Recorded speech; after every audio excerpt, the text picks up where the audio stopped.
Alors, c'était juste pour faire un petit complément à Loulou 205, j'ai fait un coquet récapitulatif. Loulou 205, vous regarderez, je parlais de f, f', f seconde, d'accord? J'ai respecté les couleurs et j'ai fait un tableau récapitulatif. Donc voilà, qu'est-ce qui se passe. F, f', f seconde, concave, convexe. Entre concave et convexe se situe le point d'inflexion.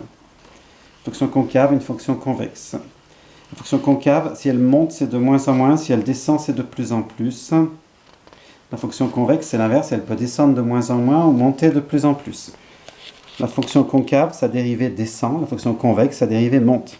Pour la dérivée entre convexe et concave, puisqu'elle passe de descendre à monter, elle atteint un minimum ou un maximum.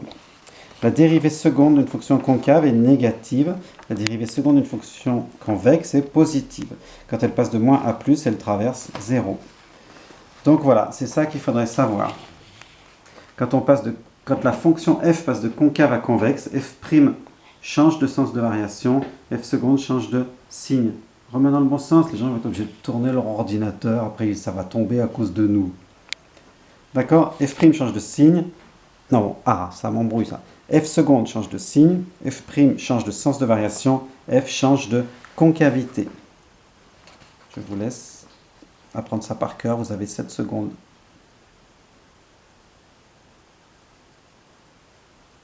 Hop, c'est fini.